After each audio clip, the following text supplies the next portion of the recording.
Hello guys, देखो राम्या और मंदा मेरे साथ पाणी पाजायला चालले. दुपारचे 2:30 वाजलेत आणि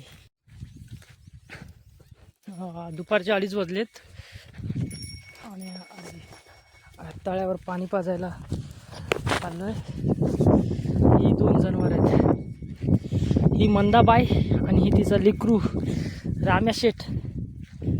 तर हे आमच्या सिंधीचं तळ आहे. थोडंच पाणी राहिले तर आमच्याही गावामध्ये पवनचक्क्या आल्या. तुम्ही एक व्हिडिओ बघितला असेल, पूर्ण डिटेल्समध्ये. ही जी समोरची दिसते ना, हीच ती पवनचक्की आहे जी मी चरण स्पर्श करून आलो आहे. आता हिला पाणी पाजायचं टाईम झालेला आहे. तर हा कसा खिचतो राम्या, चल. लई बाबा येत नाही पटापट. खिचायला लावतं माणसाला राम्या. कसा करतोय एकदम. चल राम्या, चल. राम्या पाणी पितोय, त्याची माई पाणी पिती. दोघं पाणी प्यायला लागलेत. हा मादरचोद आहे, हा पळून जाईल कुठं पण. हे आता सिंधीचं तलाव आहे. हा ह्याच्यात जास्त पाणी राहिलं नाही आहे. जितकं पण आहे जनावराला पाणी प्यायला पुरेसे. इथे कशा आता हरण, या गावात हरण खूप आहेत. हरण, ससे. तर ससे तर नाही पण हरण, काळविट इथं पाणी प्यायला येतात. एक दिवस तुम्हाला ही दाखवेल, पण सध्या आता मला काही दिसले नाही आहेत. चल, पाणी पितं.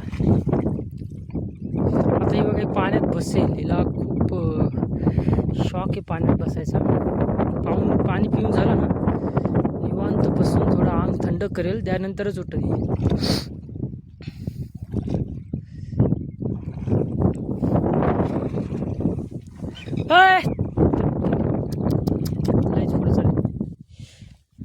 हा किती पाणी पितो तरी. बसली का?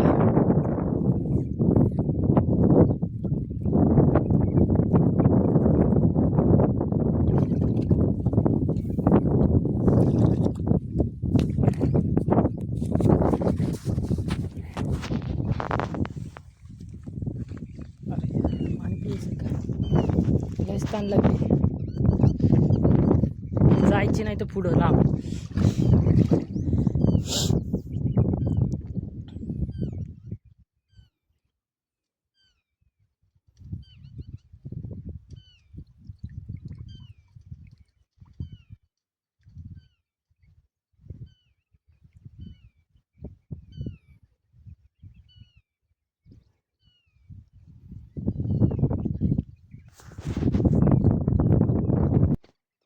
मंदे ये ना.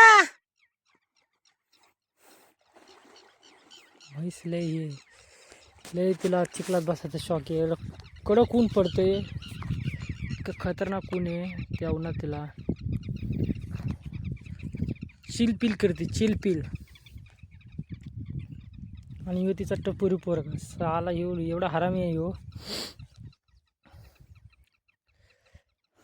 ह्याला सोडत नाही, कारण की हा पळाला ना, हा पार कुठंही दिसतंय ना तिथपर्यंत कुठेही पळेल आणि रिटर्न पण येत नाही हा. म्हणून ह्याला धरून ठेवायला लागते.